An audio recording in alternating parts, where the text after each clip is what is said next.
네, 시청자 여러분 안녕하십니까. 6.3 지방선거 후보자 토론회 사회를 맡은 김도환입니다. 강원지사 선거는 여야 거물급 정치인 간 맞대결로 전국적인 관심을 끌고 있습니다. 강원특별자치도의 미래가 달린 새로운 4년. 도민들은 과연 누구의 손을 들어줄까요? 지원방송은 유권자 여러분의 판단에 도움을 드리기 위해서 강원일보, 강원도민일보와 함께 후보들의 정책과 자질을 비교하는 TV 토론회를 마련했습니다. 특히 오늘 토론회는 두 후보가 맞대결하는 첫 TV 토론이라서 많은 분들이 지켜보고 계실 텐데요. 유튜브 지원방송과 지원뉴스 채널을 통해서도 실시간으로 보실 수가 있습니다. 자, 그럼 6.3 지방선거 후보자 토론회 강원도지사 편 지금부터 시작하겠습니다.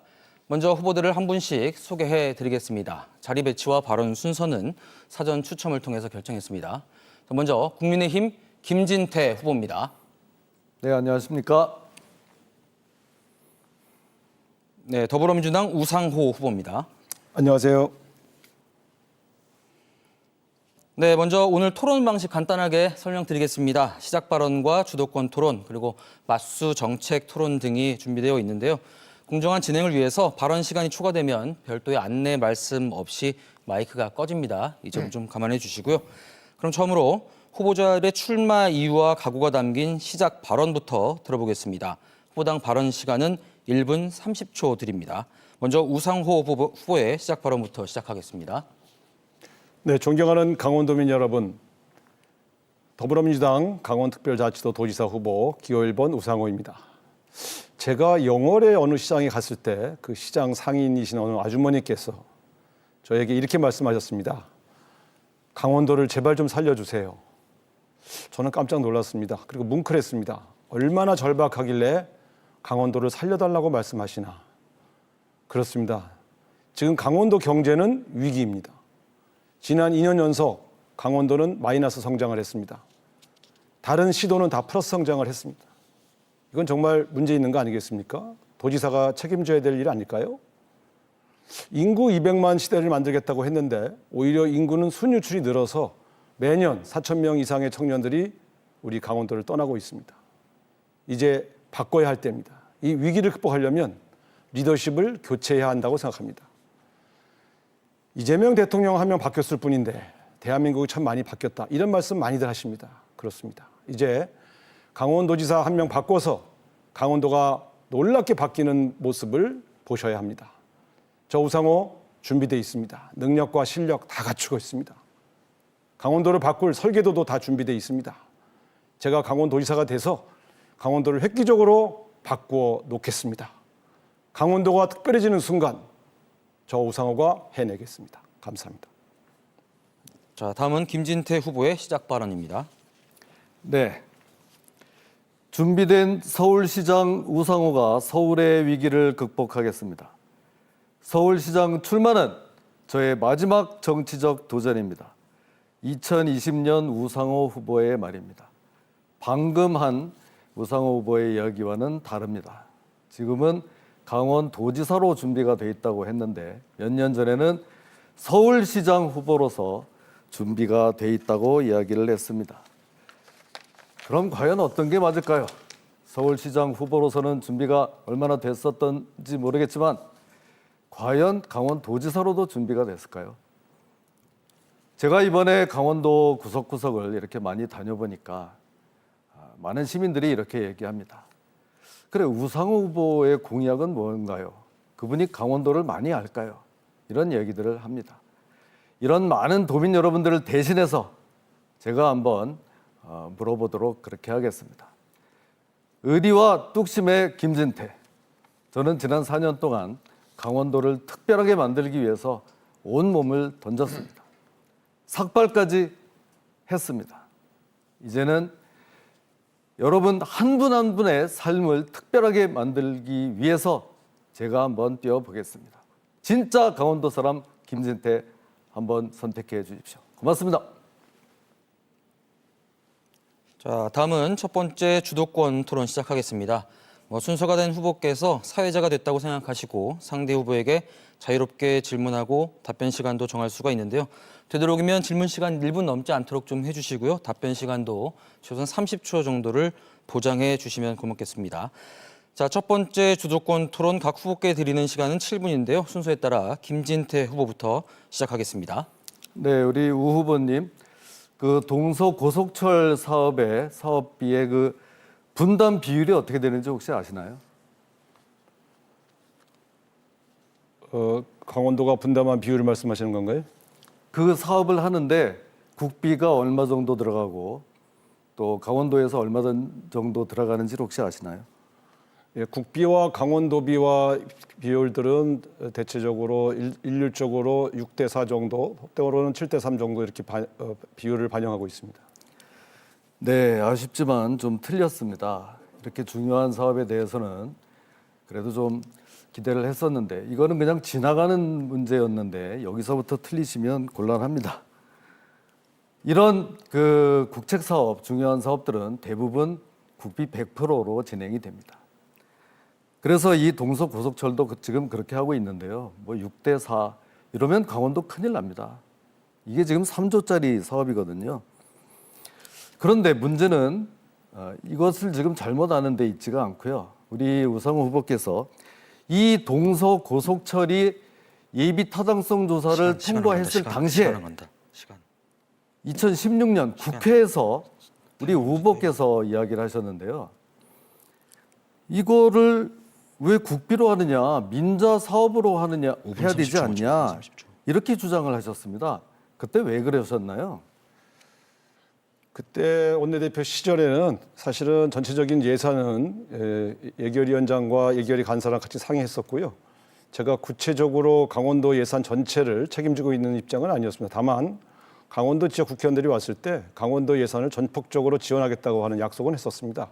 그리고 그 관철을 위해서 우리 예결위 의원들하고도 같이 늘 상의를 했었습니다. 네. 지금 그 말씀을 지금 들으려고 하는 게 아니고요. 이 동서 고속철은 30년 된 우리 지역 주민들의 수건 사업입니다.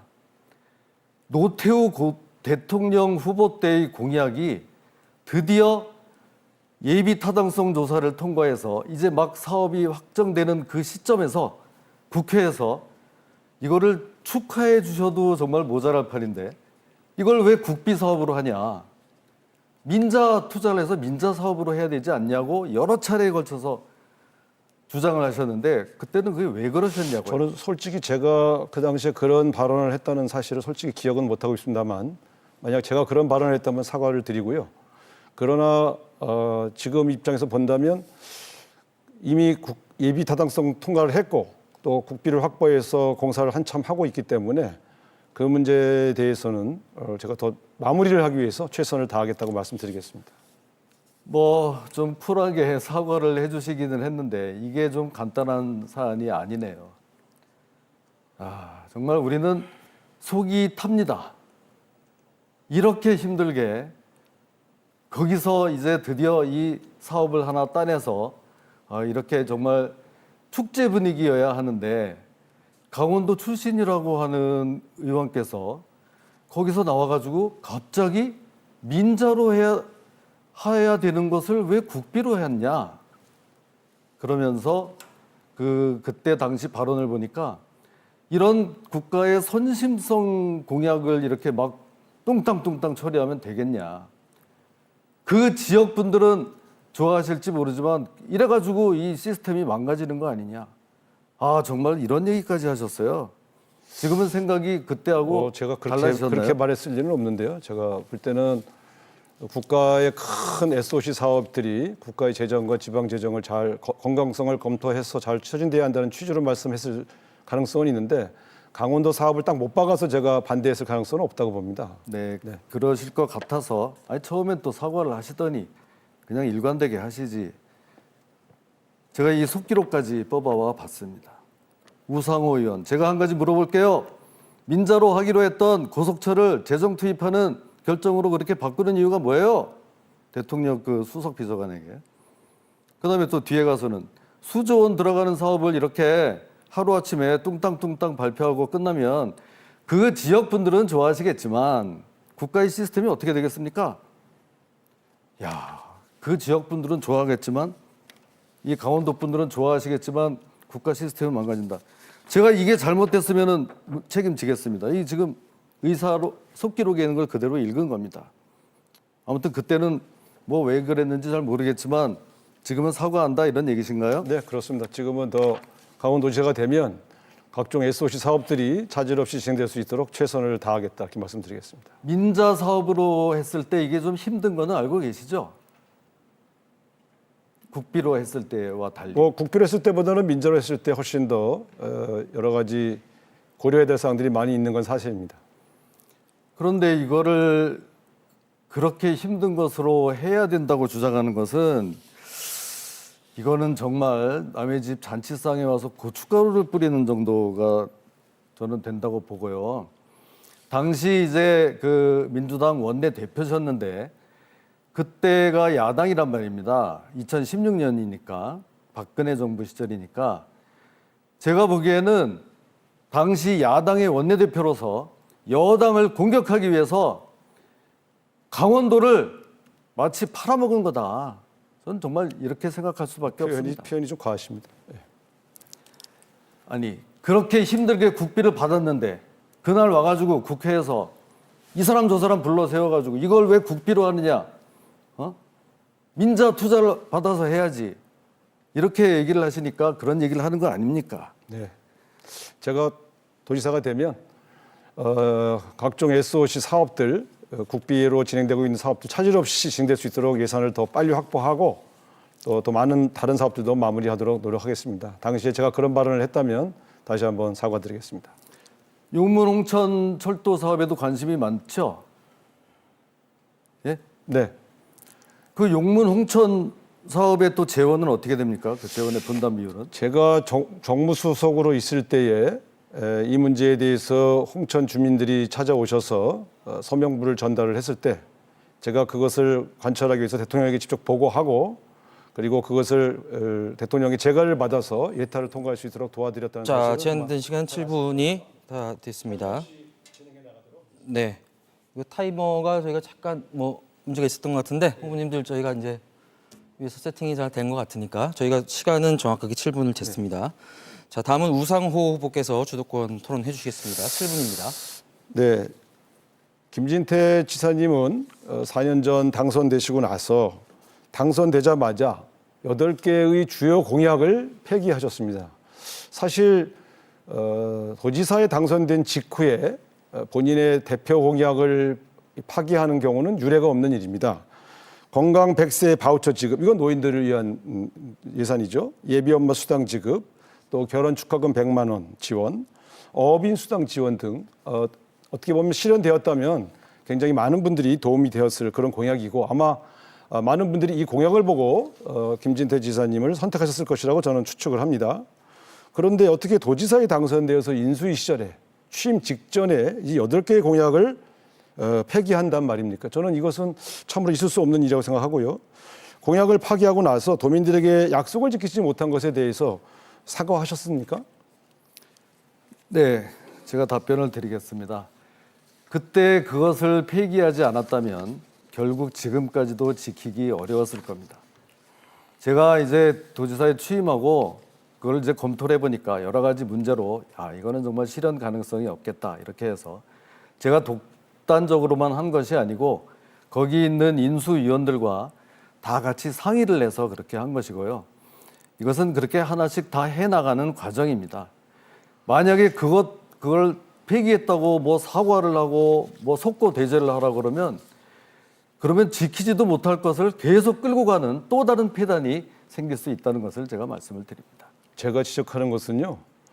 그러면 왜 후보 시절에는 이 공약이 지켜질 수 없는지 판단을 하지 못하셨다는 뜻인지, 그 당시에도 좀 무리하지만 일단 당선되기 위해서 선심성 공약을 남발하고 그리고 당선되고 나서 어차피 못 지킬 거니까 이제 파기해도 좋다 이렇게 접근하신 것인지를 묻고 있는 것입니다. 도민들은 후보자의 공약을 면밀히 검토하고 나에게 이익이 된다고 생각해서 투표하는 거 아니겠습니까? 이렇게 어르신들, 또 예비 엄마들, 어업인들 이런 분들이 김진태 지사의 공약을 보고 찍었는데 지킬 수 없는 공약이었습니다라고 가볍게 이야기하시고 폐기하신다면 지금 내거신 공약들에 대해서 과연 신뢰할 수 있겠냐 하는 점을 저는 지적하지 않을 수가 없거든요. 당시에 후보님 복지공약 자문단으로 활동했던 분조차 이 공약들은 선거 기간 당시에도 내부에서 문제가 제기되었다. 예산 마련이 철저한지 검증하지 못한 부분은 반성해야 한다. 이렇게 사과를 하셨어요. 그런데 정작 이 문제의 당사자인 후보자는 당선되신 이후에 이걸 폐기하면서 사과하지 않았고 지금도 여전히 그걸 왜 사과하냐고 말씀하고 계십니다. 공약을 지키지 않은 걸 사과하지 않는다면 지금 하신 공약들을 도대체 어떻게 신뢰할 수 있단 말입니까? 그런 측면에서 이 문제에 대해서는 지금이라도 지키지 못한 공약에 대해서는 사과를 하셔야 된다. 저는 이렇게 생각합니다. 어떻게 좀 생각하십니까? 답변을 드리겠습니다. 아니 이제 도지사 그 임기가 한 달밖에 남지 않았는데 뭐 이제 와서 그거를 사과한다는 것도 얼마나 또 뭐 누가 그걸 좋아하겠습니까? 자, 8개 그때 그걸 내려놨는데요. 그렇게 하는데도 용기가 필요했습니다.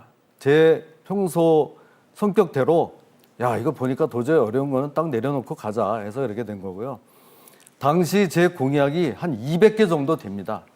그중에 8개라고 하면 4%를 내려놓게 된 건데요. 그 무슨 공약 이행률을 올리려고 그렇게 한 거 아닙니다. 그러면 나머지 192개의 공약은 철저하게 지키려고 분골쇄신했고 그 결과 그 공약 이행률이 지금 93.7%에 달한다. 그 8개가 그렇게 중요한 게 아니다.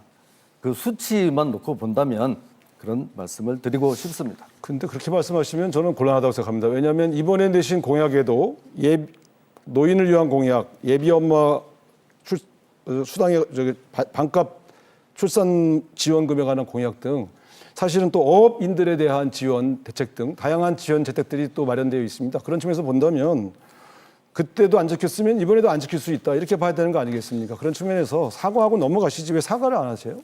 아니 200개 중에 192개는 열심히 지금 지키고 있는데 너무 그렇게 하지 마십시오. 아니 이것은 뭐 꼭 필요하면 저도 뭐 사과할 수 있습니다만 그리고 그거보다 더 어렵고 한 것도 지금 지킨 게 많이 있습니다.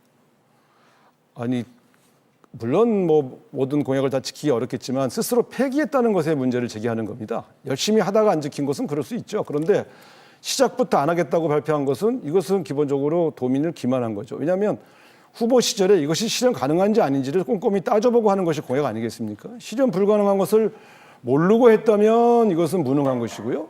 알고서도 했다 그러면 국민을 기만한 거 아니겠습니까? 그런 측면에서 이 문제에 대해서는 사과하셔야 앞으로 내거신 공약들이 또 지켜질 수 있다고 하는 신뢰를 줄 수 있는 거 아니겠습니까? 사과하시죠. 뭐 제가 필요하면 사과를 하겠지만 이거는 그렇게 할 사안은 아닌 것 같다 이런 생각이 들고요. 우리 우 후보님은 공약 잘 내셔서 그렇게 중간에 뭐 드랍하는 그런 일 없기를 바랍니다. 그런데 이뿐만이 아니고요. 사실은 또 이 후보님께서는 지난번에 내거신 공약 중에서 대표적인 공약도 잘 지키지 않으셨어요. 보면 제일 제가 의아한 게 한국은행 본점을 유치한다 이렇게 공약을 하셨지 않습니까? 춘천에. 근데 한국은행 본점 지금 있나요? 한국은행 본점을 유치하기 어렵다는 사실은 대한민국 정치인이면 대부분 아는 사실인데요. 중앙은행은 대개 수도에 있어야 되거든요. 근데 이 문제에 대해서도 실제로 실패하지 않습니까? 실행을 못했죠. 이 문제에 대해서도 도민들에게 사과해야 되는 거 아니겠습니까? 한두 가지가 아니지 않습니까? 사과를 해야 된다고 하면은 민주당이 사과해야 됩니다. 이게 왜 한국은행이 약속이 못 지켜졌는지 후보님께서는 원내대표까지 하셨기 때문에 아실 것 같은데 그렇게 질문을 저한테 하시네요. 한국은행 법에 한국은행 본점 소재지는 서울특별시로 된다. 그래서 그 법을 좀 고쳐줘야 됩니다. 그런데 이 국회의 그 아주 절대 다수당인 민주당이 요지부동 이걸 안 들어주기 때문에 그 후속 절차를 밟을 수가 없었던 겁니다. 아니 근데 그러면은 국민의힘 의원들 중에서라도 누가 발의를 해야 되는 거 아니에요? 제가 볼 때는 국민의힘 의원 중에도 발의한 분이 한 분도 없어요. 강원도 지역에 있는 국회의원조차 발의를 안 하셨어요. 그러면 이거는 지사님께서 그 의원들을 설득하지 못한 거 아닙니까? 국민의힘 의원들도 설득하지 못한 그런 정책 아닙니까? 이것이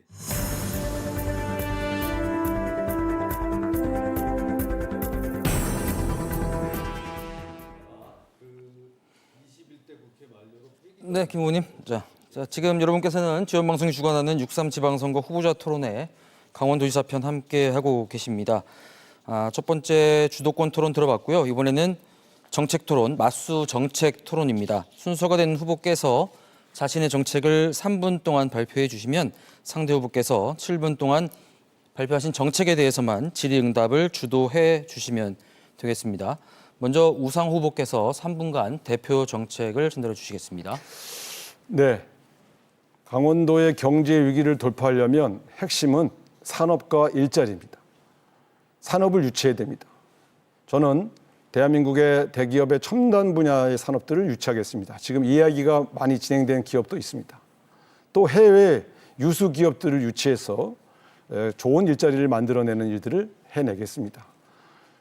춘천, 강릉, 원주 일대에 이런 기업들이 들어서게 되면 좋은 일자리가 늘어서고 청년들이 떠나지 않아도 강원도에서 충분히 생활을 영위할 수 있는 그런 조건을 만들어지게 될 것입니다.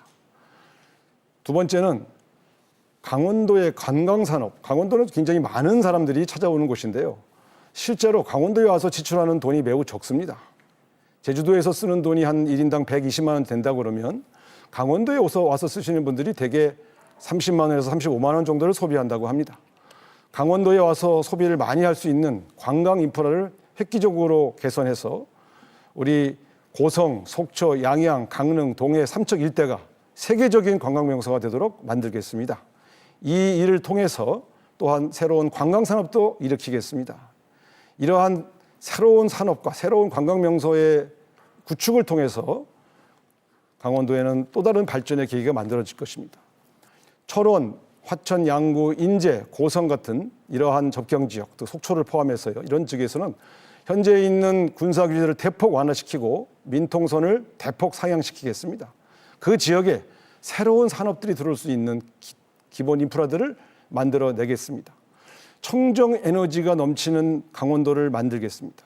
이런 지역에다가 물, 바람, 햇볕이 새로운 청정 에너지의 천국이 된다면 이제 미래는 대기업들의 공장을 강원도에 짓지 않고서는 수출을 할 수 없는 그런 시대가 옵니다. 청정 에너지로 만든 물건만이 해외에 수출될 수 있는 그런 시대가 옵니다. 따라서 강원도는 청정 에너지 인프라를 대폭 강화해서 새로운 산업의 미래를 열어가야 한다고 생각합니다. 강원도 분들이 특별히 강원도에 살기 때문에 정주 여건이 매우 안 좋습니다. 저는 공공주택을 대폭 확대하겠습니다. 주거, 교통, 그리고 의료, 교육 등 주거 요건을 대폭 바꾸어서 강원도를 떠나지 않고 강원도에서 애 낳고 강원도에서 직장을 갖고 강원도에서 살 수 있는 그런 행복한 강원도를 만들어 보려고 합니다. 무엇보다 중요한 건 역시 산업과 일자리를 획기적으로 만들어내는 일입니다. 저는 준비가 되어 있습니다. 많은 기업들과도 굉장히 깊숙한 얘기를 해놨습니다. 조만간 이런 계획들을 하나하나 발표해 나가도록 하겠습니다. 강원도의 미래 제가 책임지겠습니다. 네, 우상호 후보의 대표 정책 잘 들었습니다. 그럼 김진태 후보 주도로 방금 말씀하신 정책에 대해서 7분간 김진태 후보가 검증하도록 하겠습니다. 네, 강원도의 미래를 그렇게 걱정해 주셔서 감사드립니다.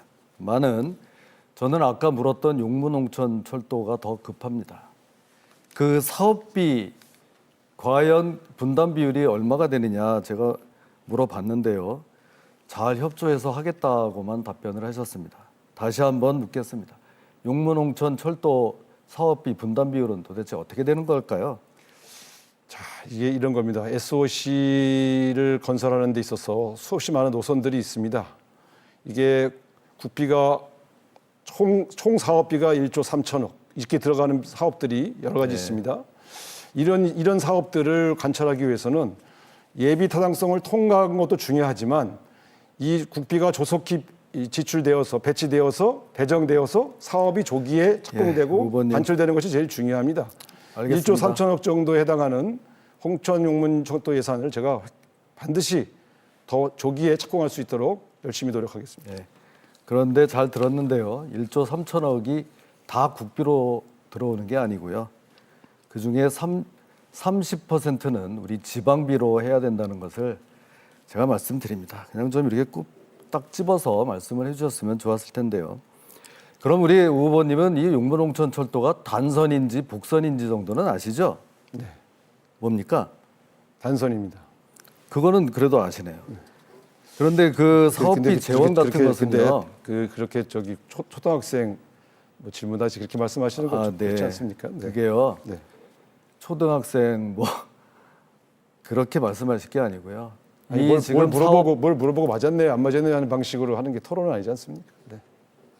아니 맞추셔서 저도 좀 안도를 해서 말씀드린 건데 그렇게 말씀하시면 그게 또 저도 기분 나쁘시다면 김진태 지사님이 모를 만한 데이터를 물어볼 수 있죠. 근데 자, 어쨌든, 근데요. 네, 네. 계속 진행하겠습니다. 네. 지금 이 용무동천의 사업비 이런 것은요. 이게 중요합니다. 30% 아직도 사업은 확정됐지만 경기도하고 이거를 지금 협의해 나가야 되는 과정이 있거든요. 저는 이 사업을 예비 타당성 조사를 따내는 데도 관여했지만 그 전에 홍천군수와 같이 또 양평군하고 이거 협의를 해 나왔습니다. 그래서 이게 무슨 어디서 뭐 장학 퀴즈식 이게 아닙니다. 구석에 있는 뭐 이상한 어려운 걸 물어보는 게 아니고요. 이게 우리가 지금부터 해 나가야 될 당장 나와야 될 그런 일들이거든요. 그래서 물어보는 겁니다. GTX-B 이것도 제가 좀 물어보겠습니다. 우리 우 후보님께서는 GTX 사업을 우리 도정의 향후의 최대의 과제다 뭐 이렇게 좀 얘기를 해주셔서 도정 최우선 과제 그래서 저도 좀 안도를 했습니다만 그 GTX-B 사업에는 큰 숙제가 하나 남아 있는데 그게 뭔지는 혹시 아시나요? 지금 강원도를 둘러싼 수없이 많은 SOC 산업들은 하나하나 다 사실은 다 난제가 있습니다. 어느 하나만이 문제는 아니고요. 네. 저는 개별적으로 이런 생각을 합니다. 우리가 그동안 강원도는 수도권에서 강원도로 오게 하는 SOC의 유치에 더 많은 노력을 한 것은 사실입니다. 그러나 엄밀하게 말하면 강원도에 오는 사람들이 숫자가 적어서 발전하고 있지 못한 것이 아니거든요. 알겠습니다. 오히려 강원도 안을 순환시키는 새로운 예. 교통체계의 구상을 할 때가 됐다고 생각합니다. 알겠습니다. 열심히 답변을 하시는데 제가 조금 마무리를 해서 죄송합니다만 그 큰 숙제는 정말 따로 있습니다. 이 GTX-B의 숙제를 제대로 알고 계셔야 됩니다. 작년에 강원도에서 열린 대통령께서 참석하신 타운홀 미팅에 우리 우 후보님께서도 참석을 하셨죠. 네, 그렇습니다. 그때 김윤도 국토부 장관이 이 GTX-B 이거를 잘 추진을 하겠다 이렇게 하시면서 큰 숙제 말씀을 하셨어요. 그래서 저도 맞다 이러면서 메모도 하고 그런 적이 있는데 좀 곤란해 하시는 것 같으니까 이렇게 얘기를 하셨습니다. 제가 좀 힌트를 드리겠습니다. 그 국토부 장관이 뭐라고 했냐면 GTX-B에는 이거를 재정으로 해야 될지 지방에서 해야 될지 이런 큰 숙제가 남아있다. 그때 국토부 장관도 그렇게 얘기했는데 정무수석께서 뭐 너무 바쁘다 보니까 뭐 그걸 제대로 이제 숙지를 하지 못하셨던 모양입니다. 그럼 지금이라도 국토부 장관도 그렇게 지방 국가 재정으로 해야 될지 지방에서 해야 될지 이렇게까지 하고 있다고 하는데 여기에 대해서 그래도 아시는 대로 좀 간략히 말씀을 해주십시오. 어떻게 해야 될까요, 이거는? 이 어마어마한 국가 재정이 수반되는 사업들은 사실은 그 도지사가 일방적으로 내가 이렇게 하겠다고 해서 결정되는 것이 아닌 것은 아마 김진태 지사님도 잘 아실 텐데요. 국토부 장관이 얘기했던 내용에 있는 고충들, 그것은 전국적으로 철도 관련된 SOC 사업에 대한 요구가 너무 높기 때문에 어느 예산을 어떻게 배정을 해서 효율적으로 할 것이냐에 대한 고민이 있는 겁니다. 그것은 도지사가 되면 중앙정부하고 충분히 상의해서 네. 가장 효율적인 방식들을 채택해 나가면 될 문제라고 생각합니다. 네, 하여튼 뭐 뭐든지 도지사가 되면 잘 풀어 나가시겠다고 하는데요. 이런 거를 잘 알고 선택을 받아야 도지사가 될 수 있지 않을까 생각이 들고요. 이 숙제는 이런 겁니다. GTX-B 사업도 돈이 많이 들고 이렇게 되는 건데 이거를 국토부에서는 원인자 부담. 이게 원래 수도권에서 그 철도망이기 때문에 이게 지금 강원도까지 연장해서 가져가려면 그 사업비를 전액 강원도가 부담하라는 겁니다. 야, 이거 정말 이럴 수가 있습니까? 아까 30%, 40% 하다가 이제는 이런 그 대형 국책 사업을 다 해당 지역에서 부담하라는 거예요. 그러니까 그 경기도 가평, 우리 강원도 100% 이거 다 지금 부담을 하게 생겼습니다. 그래서 제가 말씀을 김, 드리는 김윤석 거고요. 장관이 그때 그렇게 말씀하지는 않으셨죠? 그렇게 얘기는 안 했죠. 그렇게 그- 왜곡하시면 안 되죠. 아니요. 전에 다 강원도가 내라 이렇게 말씀하지 않으셨죠? 아니 그좀 오해가 있는데요. 네. 큰 숙제가 있다고 한 거는 전액 수익자 부담. 그게 저기 마석까지 오는 건데 그 이후로 가는 가평, 춘천에서 다 부담하라는 그게 원인자 부담 방식입니다. 그런 압박을 받고 있습니다 지금. 그건 뭐 제가 잘 해결해 보겠습니다. 네. 자, 네, 시간이 다 됐습니다. 네, 자 그러면 이번에는 김진태 후보가 대표 정책 발표해 주시겠습니다. 3분 드리겠습니다. 네, 저는 그동안 이 강원도의 산업 지도를 바꾸는데 주력해 왔는데요. 이제는 도민 한 분 한 분의 삶도 바꾸겠다고 말씀을 드렸습니다. 생애 전주기를 이렇게 다 책임질 수 있는 그런 체계를 지금 갖춰 나가는데요. 그 중에 첫째, 강원형 4대 도민연금을 지금 공약으로 내걸었습니다. 광역단체 최초의 통합연금 제도입니다. 여기는 디딤돌, 햇빛, 바람, 그리고 살림 이런 4가지 프로그램이 다 하나로 이렇게 묶여 있는데요. 이 4가지를 다 가입됐을 경우에 노후에 60세가 이제 넘어갔을 때 한 달에 90만 원 정도를 받게 됩니다. 디딤돌은 그 국민연금이 나오기 전까지 그 사각지대를 해결하는 그런 프로그램이고요. 햇빛, 바람은 이 햇빛, 태양열 사업, 또 바람, 풍력 에너지 사업 지금 실제로 풍력 에너지 같은 것은 하고 있거든요. 거기에 투자를 해서 그 투자한 3천만 원의 수익금을 연 10%를 보장해서 그것을 다달이 나눠서 지급을 하겠다는 이야기입니다. 거기다가 이 산림연금까지 되면 우리 강원도에 정말 이 노후를 사시는데 굉장한 이제 도움이 될 거다 이렇게 생각을 합니다. 그리고 이제 그 4대 반값 시리즈라는 게 있습니다. 제가 이 반값 농자재 지원 사업을 해서 농민들한테 아주 많은 그 호응을 받고 있는데요. 그래서 여기에서 만족하면 안 되겠다.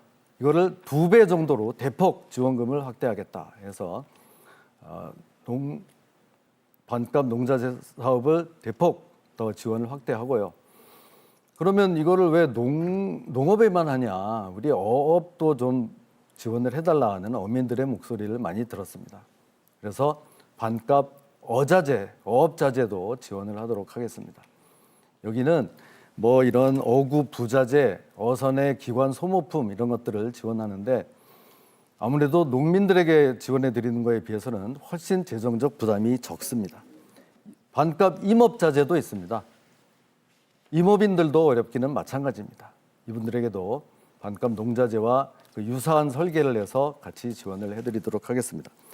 마지막 반값 시리즈의 4번째는 반값 육아용품 지원이 있습니다.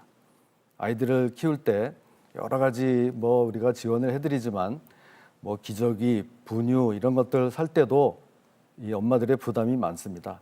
이것을 강원도 몰을 만들어서 거기에서 반값을 차감하는 방식으로 설계해서 적극 지원해 드리도록 그렇게 하겠습니다. 네, 그럼 이제 우상호 후보가 주도해서 김진태 후보의 정책에 대해서 토론 진행해 주시죠. 7분 드리겠습니다. 네. 제가 이래서 사실은 아까 초반에 그 공약 파기 문제를 꺼냈던 겁니다. 잘 보시면 김진태 지사님은 4년 전에도 뭘 나누어 주고 지원해 주는 공약들을 많이 발표했다가 끝나고 나자마자 8개의 주요 공약을 폐기하신 바 있습니다. 이번에도 문의만 바꾼 것입니다, 사실. 우상호는 산업을 키워서 일자리를 늘리겠다는 것이 주요 공약이고요. 김진태 후보의 공약은 각 계층별로 많이 뭘 나눠주겠다고 하는 공약을 내걸고 있습니다. 이것이 차이입니다. 한 가지 좀 물어보겠습니다. 현실성에 대해서. 김진태 후보님, 2022년도에도 대학생 무상교육을 공약을 내걸으셨죠? 그렇죠? 네. 네. 근데 우리가 흔히 무상교육이라고 하면 본인 부담 없이 전액을 국가가 부담해 주는 것을 무상교육이라고 하지 않습니까? 그런데 지난 4년간 하신 걸 보니까 사실은 매년 평균 한 2,500명 지원을 하셨습니다. 도내 재학생들 대상으로. 여기에 지원한 평균 금액은 1년에 약 18억 원이었습니다. 그리고 중위소득 이하 구분을 해서 한 150만 원 정도씩 지원하셨더라고요. 그것도 전체 대학생을 상대로 주신 것은 아니고요. 전액을 주신 것도 아닙니다. 그런데 이번에는 또다시 공약을 대학생 무상교육 전면 실시라고 했습니다. 전면 실시라고 하면 이것은 대학생 전원, 지금 이제 1년에 도내 대학생들 진학이 보통 한 4,000에서 4,500명 사이니까요. 이게 1학년부터 4학년까지 전액을 지급하게 되면 1년에 약 한 1,000억 정도 예산이 들거든요. 그러니까 무상교육 전면 실시라는 것이 그동안에 했던 그 한 2,500명 정도의 18억 원 주던 거, 1인당 한 150만 원씩 지원하던 것과 다르게 전면적으로 준다는 얘기일 거고요. 전체 대학생을 상대로 준다는 뜻일 겁니다. 전면 실시라고 하셨으니까. 지금 말씀하신 그 여러 가지 화려한 공약만으로도 꽤 재정들이 투입될 텐데 답변을 좀 할까요? 재학생들을 대학생 무상교육 전면 실시 한 1,000억 정도 드는 게 가능합니까? 네. 설명을 좀 부탁드리겠습니다. 좀 그래도 토론 룰을 지켜가면서 해주셨으면 좋겠습니다. 2분을 혼자 지금 말씀을 하셨는데요. 아니 제가 어떤 사람입니까? 그거를 뭐 이렇게 한다고 해놓고 대충 눈 가리게 식으로 눈 가리고 아웅식으로 하지 않습니다. 지난번 민선 8기 때는 제가 그 무상 공약을 해서 소득 하위 50%의 학생들에게 지급을 했고요. 그리고 그 강원도에서 거주해서 고등학교를 졸업하고 강원도에 있는 대학을 가는 학생들을 상대로 이렇게 했습니다. 신청하는 학생들에게는 전부 빠짐없이 지급을 했습니다. 그리고 이것은 또 시군하고도 같이 매칭을 해서 이렇게 하고 요새 대학생들이 또 시군에서 자체적으로 이 장학금을 주는 사업이 많아서 저희가 원래 설계했던 것보다 오히려 재정 부담이 그렇게 많지 않아서 다행으로 생각했고 이번에 하는 것은 그 소득 기준 비율을 소득 하위 50%에서 70%까지 더 넓혀서 다 지급을 하겠다 이런 내용입니다. 아니, 그러니까 제가 말씀드렸습니까? 그러면 그것은 장학금, 반값 장학금이라고 말씀하시거나 장학금 확대 지급이라고 하셔야지. 우리가 무상교육이라고 등록금입니다. 아니, 그러니까 무상교육이라고 할 때는 전액을 전체를 주는 걸 무상교육이라고 하지 않습니까? 예를 들어 우리가 고교 무상교육 할 때는 전체 대상을 상대로 학비를 면제해 주는 것을 무상교육이라고 하지 일부를 지원하는 것을 무상교육이라고 말하지 않지 않습니까? 그러니까 무상교육이라고 말을 해서 많은 학부모들, 대학생들이 나에게 전액을 지급하나 보다라고 오해하게 해놓고 실제로는 일부 학생들에게 대해서 그것도 일부 금액만 지원한다면 무상교육 전면 실시라고 말하는 것은 이것은 과장된 공약 아닙니까? 제가 그 말씀드리는 거예요. 그러니까 어쨌든 무상교육은 아니네요. 자, 답변을 드리겠습니다. 그게 무슨 등록금 아니고 뭐 장학금을 지급하는 것이 아니고요. 저는 등록금을 전액을 지원을 했습니다. 다만 지금 어떤 자료를 보시고 그렇게 얘기하시는지 모르겠는데요. 그 중에 뭐 어떤 다른 데에서 뭐 장학금을 받는다거나 뭐 해서 하여튼 그 해당 학생이 대학 측에 내는 등록금은 자신이 내는 일이 없도록 다 지급을 한 겁니다. 이렇게 그거는 이렇게 하고 있는데 그 사실과 다릅니다. 사실 지금 본인이 하신 일도 어디 제대로 일부에 지금 좀 잘못된 지금 자료를 지급하신 가지고 금액을 제가 다 체크해 봤는데 네. 어떤 학생은 10만 원 받은 사람도 있고요. 어떤 학생들은 150만 원 받은 학생들이 있고 차등 지급됐습니다. 그래서 그 등록금 전액을 다 줬다 이렇게 말씀하시는 거는 본인이 하신 일도 제대로 모르신다는 말씀인데 이 무상교육 문제는 한번 다시 재검토를 하셔야 될 것 같은데요. 4년간 해왔던 본인이 했던 일도 조차 제대로 모르신다는 거 이게 아닙니까? 참 이 토론의 맹점입니다. 뭐 근거 없이 막 이렇게 주장하시면 곤란하고요. 우리 강원도정을 그런 식으로 주먹국으로 운영하지 않았다는 말씀 분명히 드리고 제가 또 아니 등록금 다음번 그 토론을 할 때면 한 번만 더 물어보겠습니다. 등록금 전액을 주신 게 맞습니까? 맞습니다. 학비 전액을? 맞습니다. 이 문제에 대해서는 제가 상당히 심각한 발언이라고 생각합니다. 네. 저희가 조사한 바로는 전액을 지급하지 않았고요. 중위소득 이하 학생들에게 10만 원에서 150만 원 사이에 차등 지원을 해주셨고요. 그래서 금액이 18억 원밖에 안 든 겁니다. 아니 2,500명에게 등록금 전액을 주는데 어떻게 18억 원밖에 안 나갑니까 예산이? 자, 하여튼 그 점은 더 확인을 해서 나중에 좀 저도 뭐 입장을 밝히도록 그렇게 하겠습니다. 그러니까 그러면 앞으로 4년간 무상교육 전면 실시라고 할 때는 어느 정도를 전면적으로 실시하신다는 뜻인가요?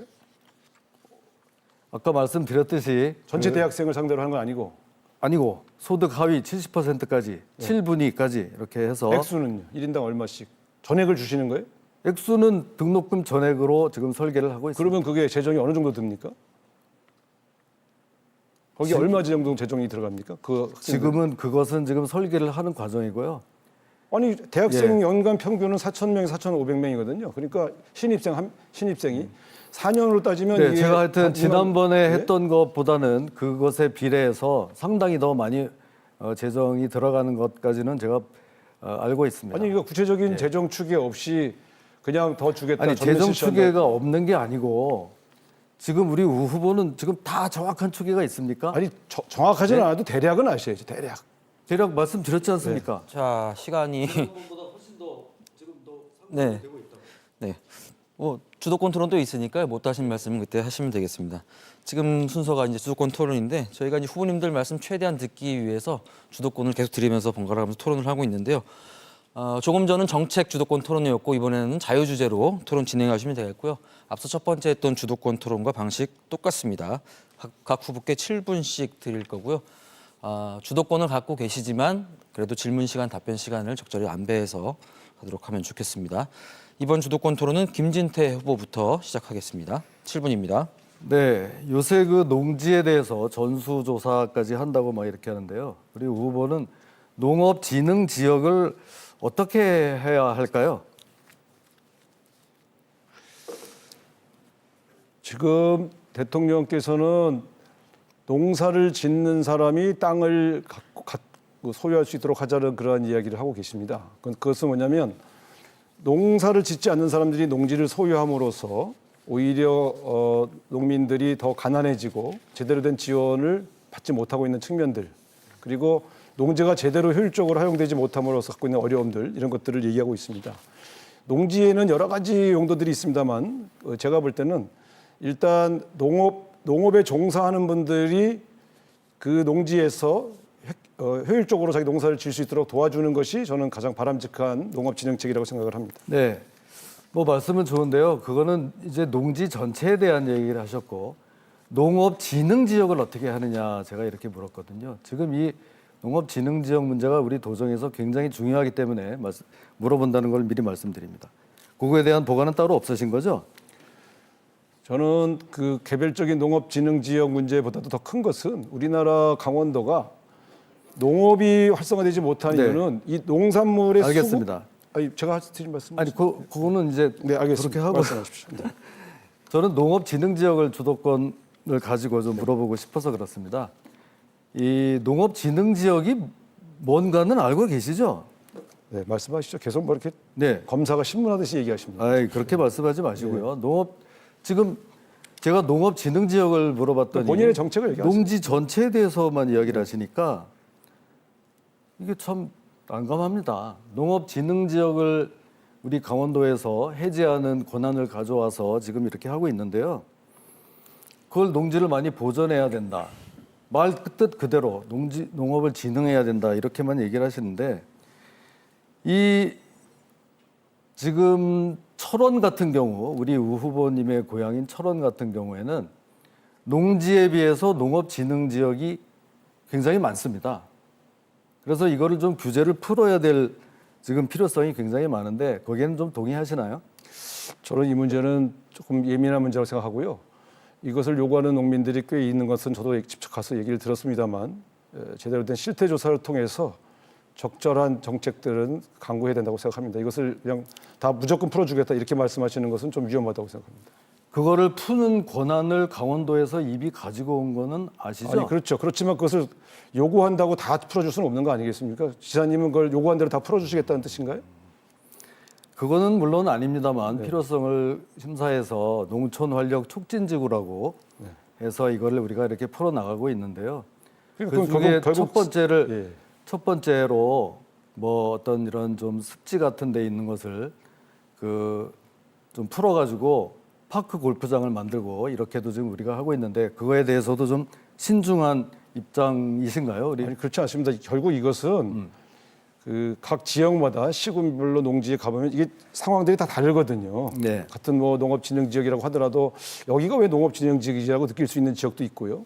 아 여기는 그렇게 진흥 지역으로 규정된 것이 맞네 이런 것이 있지 않습니까? 그래서 일률적으로 말씀드리기보단 각 시군별로 실태 조사를 해서 비합리적인 것은 풀고 그러면- 합리적인 것은 유지하는 것이 그것이 당연한 거 아니겠습니까? 그러면 아까 그 말한 습지를 뭐 파크 골프장으로 하고 그런 거는 저는 뭐 사안을 봐야 아시겠다 이런 얘기인가요? 그렇죠.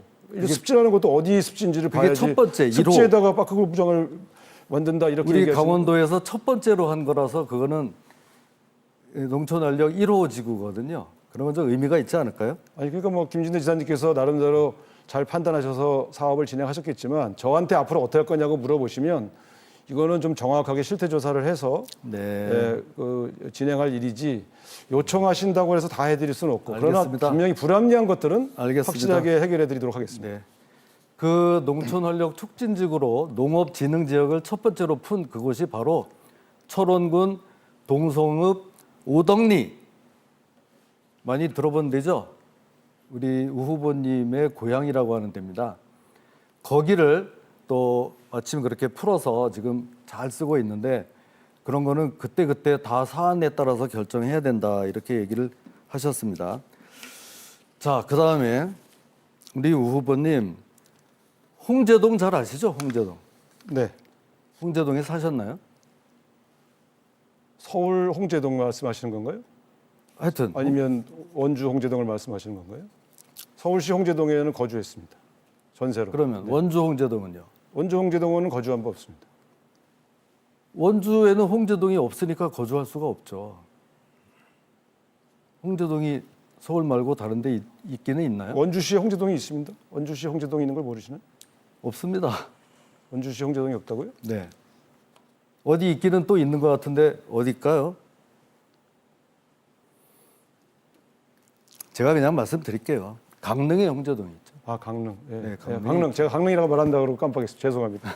예. 제가 강릉 홍제동에서 거기 수제 맥주집에서 수제 맥주를 먹었는데 강릉 아니더라고요. 홍제동의 네. 추억은 잠깐 하겠습니다. 죄송합니다. 강릉 홍제동의 추억은 수제 맥주집이군요. 네.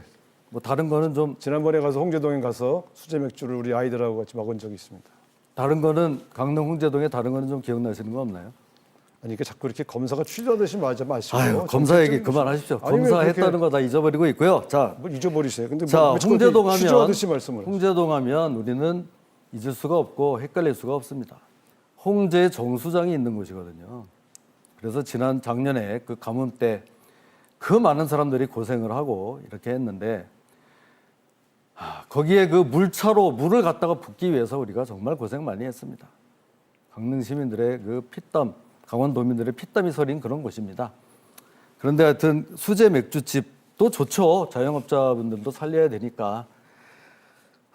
좀 그런 좀 아쉬운 점이 많이 있고요. 이 강릉 가뭄, 저는 그때 정말 굉장히 안타까웠고 늘 일어나면 아침마다 강릉 홍제동에 이 기상을 비가 오나 안 오나 이렇게 했습니다. 앞으로는 우리 강원도 이런 데에 대해서도 좀 관심을 많이 가져주시기 바라겠습니다. 자, 7분 다 지났고요. 다음은 우상호 후보가 주도하는 토론입니다. 7분 드리겠습니다.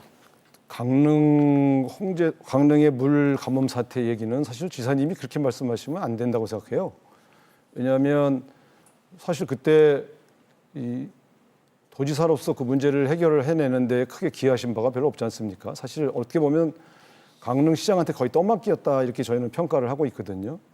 대통령께서 거기 직접 가셔서 대책을 논의했을 때도 강릉시장이 조금 있으면 비 오니까 그냥 가시라고 했던 그 기억이 제가 정무수로 있을 때 생생합니다. 그래서 그걸 지금 그렇게 꺼내드실 문제는 아니라고 보고요. 질의를 하겠습니다. 김진태 지사님은 우상호는 서울 사람이다. 지금도 계속 물어보시는 게 강원도를 잘 모르기 때문에 문제가 있다는 걸 지적하려고 여러 가지 구체적인 데이터를 물어보시는데 물론 강원도에 대한 구체적인 데이터는 당연히 지사를 4년 하신 김진태 지사님이 저보다 더 잘 아실 거라고 생각합니다. 그런데 김진태 지사님이 저를 강원도 사람이 아니고 서울 사람이라고 계속 지칭하시는데 김진태 지사님은 검사 초임 시절에 인사기록 카드에 본인의 고향을 경북 성주라고 적으셨더라고요. 강원도 사람이라고 하면 불이익을 당할까 봐 경북 성주라고 적었다 이렇게 자서전에 쓰셨던데 강원도 사람인 게 부끄러워서 혹은 불이익을 받을까 봐 고향을 바꿔서 적었던 분이 저에게 강원도 사람이 아니다라고 말할 수 있는 것인지 왜 고향을 속였는지 한번 말씀을 좀 해주시겠습니까? 저에 대해서 아주 조사를 많이 하셨군요. 아니, 본인 저서전에 쓰여 있습니다. 제 돌아가신 아버지께서 경상도 분이십니다. 그래서 이런 거 할 때는 너는 경북으로 적어라. 아주 귀에 못이 박히도록 얘기를 해서 제가 처음에 그렇게 적었다가 크게 후회를 해서 중간에 법무부에 이제 그걸 다시 바꿔달라. 그렇게 해서 다시 강원도 춘천으로 이렇게 해서 그다음부터는 이게 제대로 됐다고 제가 그 자서전에도 그렇게 썼습니다. 네, 근데 자서전에 그 그랬- 앞부분만 이렇게 얘기를 하시면 어떡합니까? 아버지 생각이 많이 납니다. 아니 그게 거기다가 본인이 자서전에 쓰신 내용을 보면 당시에는 TK가 검찰 내에 득세한 곳이기 때문에 TK 출신이라고 쓰면 이익을 볼 수 있다고 생각해서 아버님이 그런 권유를 해서 그게 적었다.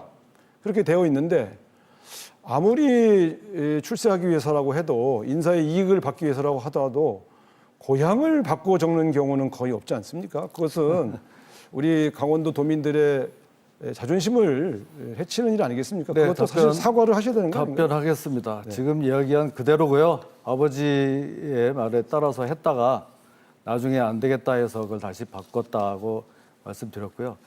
그런 거를 우 후보께서 저한테 얘기할 처지가 아닐 텐데요. 우리 우 후보님은 그 국회의원 나왔을 때 그 법정 홍보물에다가 강원도 출생이란 거를 적지 않은 적이 많아요. 아니요, 적었습니다. 저는 아니, 적지 않은 적이 고향을 숨긴 적이 없고요. 제가 강원도 철원 출신인 것을 모르는 사람이 없습니다. 그렇기 때문에 제가 정확히 제가- 말씀드리겠습니다. 아니 적어도 인사기록 그- 카드에다가 자기 고향을 다른 지역으로 적는 행위는 안 하지 않습니까? 제가 성주라고 적었습니까? 법정 홍보물에 어디 태생, 출생, 고향 안 적었습니다. 안 적은 것이 2번이나 됩니다. 국회의원 할 때. 아니 근데 제가 제 고향을 성주라고 경북 성주라고 적지는 않지 않습니까? 그러니까 출세하기 위해서 고향을 버리는 일은 그거는 강원도 사람이 할 일은 아니지 않겠습니까? 그런 측면에서 저를 강원도 사람이 아니다 이렇게 얘기하시는데 강원도의 출향 도민이 150만 아닙니까? 그러면 지사님 저처럼 먹고 살기 힘들어서 고향을 떠나서 수도권이나 다른 타 지역에 사는 그분들은 강원도 사람입니까? 강원도 사람이 아닙니까? 말씀해 보시죠. 물론 다 강원도 분들 맞는데요. 네. 우리 후보님은 그런 뭐 출향 모임 이런 데서도 제가 거의 본 적이 없고요. 아까 그 얘기는 다시 한 번만 더 하죠. 제가 그 자서전에 그래서 강원도 경북 사람으로 그렇게 행세해서 좋았다고 썼습니까? 아니면 야 이래가지고는 안 되겠다 해가지고 다시 그걸 정정했다고 썼습니까? 아니 결과적으로는 인사의 이익을 얻기는커녕 의성으로 발령나서 고생했다. 그래서 후회했다. 이렇게 말씀하셨죠. 그렇죠. 저는 그것은 뭐 후회하셨고 그 제목도 고향을 버린 죄 뭐 이렇게 벌 이런 식으로 제목을 달아서 재밌게 읽었습니다만 그러나 이것이 과연 재밌게 얘기할 수 있는 문제인가? 가령 아버지 고향이 경북 성주이기 때문에 그 지역에 가서 표를 얻기 위해서 아버지 고향입니다. 제가 여기 사람입니다. 이렇게 얘기할 수는 있어요. 그건 선거용으로는 그럴 수 있죠. 그러나 인사기록 카드에 고향을 달리 적는 경우는 저는 거의 불가능한 일이기 때문에 자. 이 문제에 대해서는 아버님이 시키면 고향도 바로 달리 적습니까? 그러니까 그건 좀 오늘 보면 저는 제가 잘 모르고 있거나 잘못한 게 있으면 얼렁얼렁 사과를 하는데 자. 김 지사님은 사과를 잘 안 하시네요. 자, 답변 드리겠습니다. 네. 제가 아버지 얘기까지 했는데 이렇게 집요하게 물어보시니까 저도 답변을 드리겠습니다. 아니 그냥 사과하시라는 거예요. 이 검찰 인사기록 카드에요. 자기가 적는다고 그게 적히는 게 아니에요. 후보님. 지금 본적은 아무나 거기에 본적도 자기가 신청하는 대로 갑니다. 원적이라는 게 있어요. 그렇게 해서 그거는 그때 당시에 검찰에서는 그 아버지서부터 내려온 그 원적을 가지고 적게 돼 있습니다. 내가 뭐라고 안 해도 그렇게 돼 있는데 그거를 제가 다시 강원도로 바꿔달라고 법무부에 얘기해서 수정까지 했다 이런 얘기입니다. 결국은. 이제 좀 답변이 됐습니까? 아니 제가 볼 때는 본적이야 당연히 아버지 고향으로 본적이 되는 경우는 많이 있죠. 원적도 그렇고요. 원적이요. 근데 원적. 본인 고향을 적는 안에다가 본인 스스로가 경북 성주라고 적었다고 거기 써놨지 않습니까? 근데 나중에 그러고 나서 바꿔달라고 했다고 그 돼 있죠. 그 정도 하시고요. 네. 우리 후보님께서도 아니 저를 예. 제가 고향이 강원도 철원인데 계속 예. 강원도 사람 아니라고 하시니까 저도 좀 사실 서운했습니다. 그래서 같은 사람들이 같은 강원도 사람끼리 누구는 강원도 사람이냐 아니냐 이렇게 얘기하는 것이 바람직하냐. 출향 도민이 150만이고 그분들은 대체로 현재 강원도에 거주하시는 분들의 친척이거나 자, 친구들인데 이제 저한테도 좀 답변할 그렇게 시간을 말씀하시면 안 되지 않냐 하는 얘기를 드렸습니다. 네. 이제 시간이 한 30초 남았으니까 제가 좀 말씀하십시오. 말씀드리겠습니다. 좋습니다. 뭐 출양했다가 다시 돌아와서 이렇게 하시는 거 뭐 그거 자체로 뭐가 문제는 아니죠. 근데 우리가 다 알지 않습니까? 저도 여기서 뭐 국회의원도 해봤고 뭐 또 해봤고 다 합니다. 변호사 할 때도 그 강원도 모임에 나가봤을 때 우리 우 후보님을 본 적이 없어요. 또 뭐 이렇게 우리 공무원들 다 알 겁니다. 강원도에 좀 어려운 일 있을 때 우상호 의원실을 찾아가서 도움을 받았다는 얘기를 들은 적이 없어요. 윤세영 회장님이 도민회장 할 때 제가 그 정도 하면 참석했습니다. 도민회. 이제 좀 그런 겸손한 마음을 가지셨어요. 자, 두 분 후보님이 말씀은 차분하게 하시는데 이 내용은 상당히 뜨겁습니다. 좀 잠깐 식히고 하는 순서인데요. 저희가 사전에 노래 한 곡씩 좀 골라달라고 말씀드렸고요. 저희가 1분 동안 시간을 드릴 텐데 그 노래에 대해서 왜 선곡을 하셨는지 설명해 주시거나 뭐 한 곡 좀 해주셔도 좋고요. 1분씩 드리겠습니다. 자, 먼저 순서에 따라서 우상호 후보가 전하는 지금 이 노래부터 듣겠습니다. 네, 이 노래 부르라고 하니까 좀 쑥스러워요. 예. 근데 제가 이제 안치환 씨가 제 후배라 안치환 씨의 사람이 꽃보다 아름다워의 한 소절을 이제 불러드리도록 하겠습니다. 노래 잘 못 부르는데 불러도 되나요? 쓰시면 설명만 해주셔도 됩니다. 아, 네. 그래도 뭐 한 소절 불러야죠. 뭐. 네.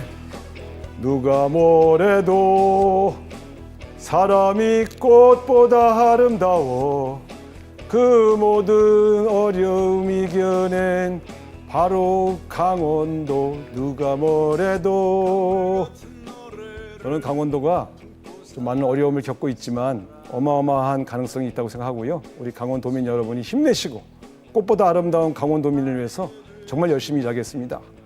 여러분이 자부심을 가지고 열심히 살아나갈 수 있는 그런 강원도를 만드는데 제가 헌신적으로 일하겠습니다. 누가 뭐래도 강원도 꽃보다 아름답습니다. 자, 다음은 김진태 후보의 지금 이 노래 어떤 노래인가요? 네, 강원도의 노래인데요. 제가 원래 이 반주 없이는 노래 안 하는데 오늘은 한번 가보겠습니다. 또 네. 새빨개 예나라 정든 내 고장 아침에 먼저 받는 우리 강원도 눈부신 금강설악 관동의 발경. 오랜만에 불러봤습니다. 이게 어렸을 때 많이 부르던 노래인데요. 부를 때마다 가슴이 좀 울컥합니다. 제가 지난번 그 국회 항의 시위, 삭발 시위할 때도 이 노래를 부르고 강원도민들과 얼싸안은 적이 있습니다. 강원도의 노래는 계속됩니다. 자, 후보자분들의 비전이 담긴 노래까지 들어봤습니다. 어느덧 마무리 발언 시간입니다. 앞서 말씀하지 못한 의견을 보충하시거나 또 유권자에게 지지를 호소할 수 있는 기회, 마무리 발언은 1분 30초입니다. 먼저 김진태 후보부터 시작하겠습니다. 네, 시청자 여러분 어떻게 보셨습니까? 지금 제가 정말 이 벼르고 좀 검증을 하려고 나왔습니다. 어떤 중요한 사업마다 다 뭉뚱그리는 추상적인 답변, 무엇이든지 도지사 되면 잘하겠다. 뭐 잘하실 수도 있겠죠. 그렇지만 시간이 필요합니다. 이제 GTX-B의 큰 숙제가 뭔지 파악해서 대응을 해야 되고 또 용문홍천철도 30%나 달하는 지방비 부담을 어떻게 또 확보해야 될지 이런 문제들을 하나하나 하기에는 시간이 필요하다는 그런 말씀입니다. 저는 제가 다 직접 부딪혀 왔기 때문에 외울 필요가 없습니다. 그냥 그 생활 그 자체입니다. 홍제동이 원주에도 있었고 이제는 또 강릉에 있다고 했더니 수제 맥주집을 떠올렸는데요. 마음속에 비가 내립니다. 제 마음속에는. 우리는 홍제동을 그렇게 기억하는 강원도 사람들은 많지 않습니다. 강릉 가뭄 이야기 하셨는데요. 그 강릉 가뭄, 우리 18개 시군에서 똘똘 뭉쳐서 물차를 갖다 부어서 그 위기를 그렇게 넘겼습니다. 그렇게 뭐 누구의 책임이다 이야기하실 것이 없습니다. 의리의 김진태, 진짜 강원도 사람이 잘 해내겠습니다. 자, 다음은 우상호 후보의 마무리 발언입니다. 네, 도민 여러분 토론 잘 보셨습니까? 저는 인정했습니다. 강원도에 도지사 하셨던 김진태 후보보다는 제가 여러 가지 현황을 잘 모를 수 있다는 점 분명히 인정하고 또 사과도 드렸습니다. 열심히 배우겠습니다. 그러나 중요한 건 구체적인 작은 수치, 데이터가 아니고요. 큰 그림에서 강원도를 발전시킬 수 있는가의 능력이 더 중요하다고 생각합니다. 두 번째는 약속을 지키는 신인입니다. 당선되자마자 공약을 파기하거나 실현될 수 없는 공약을 남발하는 방식으로 도민들을 현혹해서는 안 됩니다. 선거는 정직이 먼저입니다. 강원도는 어마어마한 가능성을 갖고 있는 지역입니다. 저는 그 가능성을 봤습니다. 저는 강원도를 살리기 위해서 제가 갖고 있는 모든 힘을 쏟아붓겠습니다. 큰 기업들 유치하고요. 일자리 만들고 열심히 뛰어나가겠습니다. 대통령이 보낸 남자란 구호는 제가 힘이 있다는 것을 보여드리는 게 아니라 그만큼 중앙정부의 도움을 많이 받아오겠다고 하는 약속인 것입니다. 여러분, 강원도 갖고 있는 이 가능성을 현실로 만들 사람 바로 저 우상호가 해내겠습니다. 제가 갖고 있는 경력, 경험, 네트워크를 총가동해서 당선되자마자부터 시작을 해나가도록 하겠습니다. 강원도가 특별해지는 순간 대통령이 보낸 남자 우상호와 함께해 주십시오. 강원도는 변할 것입니다. 감사합니다. 네, 이렇게 마무리 발언까지 들어봤습니다. 70분간 치열하게 토론에 임해 주신 두 분 모두 고생하셨습니다. 남은 기간 오늘처럼 공명정대한 정책 대결을 기대하겠습니다. 자, 시청자 여러분, 오늘 두 후보의 첫 토론회 어떻게 보셨습니까? 6월 3일 투표일까지 20여일 남았는데요. 앞으로 후보자들의 정책과 비전을 좀 더 꼼꼼하게 살펴보시고 현명한 선택하시기를 바랍니다. 그럼 지원방송과 강원일보, 강원도민일보가 마련한 6.3 지방선거 후보자 토론회 강원도지사 편 여기서 마치겠습니다. 시청해주신 여러분 고맙습니다.